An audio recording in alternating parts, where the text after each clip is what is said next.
Mumbai central railway स्थानकावर विकृताचा गोंधळ, ticket काउंटरवर स्प्रे मारून उडवली खळबळ, सगळा प्रकार सीसीटीव्हीत कैद।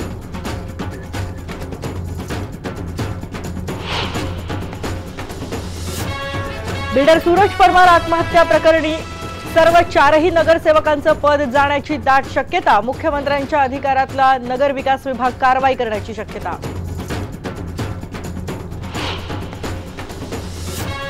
अण्णाभाऊ साठे महामंडळ घोटाळ्यातले 200 कोटी राष्ट्रवादीच्या नेत्यांकडे, किरीट सोमय्या यांचा खळबळजनक आरोप, 147 कोटी निवडणुकीत खर्च केल्याचा दावा। गुढीपाडवा मेळाव्याप्रकरणी मनसेला मुंबई उच्च न्यायालयाची नोटीस, आवाजाची मर्यादा ओलांडल्याप्रकरणी बजावली नोटीस।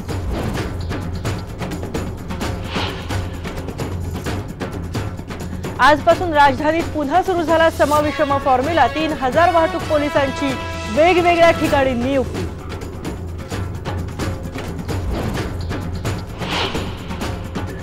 आयपीएलच्या मॅचेसबाबत बीसीसीआयची आज महत्त्वाची बैठक, 30 एप्रिल नंतर आयपीएलच्या मॅचेस राज्याबाहेर हलवण्याचे दिलेत आदेश।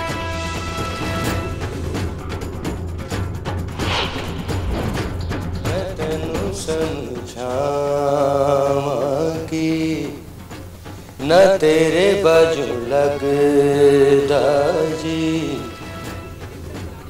पाकिस्तानमधल्या एका गायक रिक्षा चालकाला मिळाली अनपेक्षित प्रसिद्धी, व्हिडिओ व्हायरल झाल्यानंतर लता दीदींनीही फेसबुकवर केलं कौतुक, पोस्टला मिळाल्या लाखो लाईक्स आणि हजारो शेअर्स।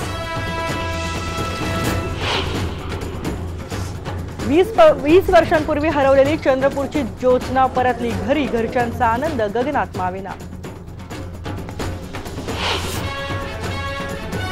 आणि देशभरात ठिकठिकाणी रामनवमीचा उत्साह, शिर्डीत रामनवमीच्या निमित्तानं साई भक्तांची दर्शनासाठी गर्दी।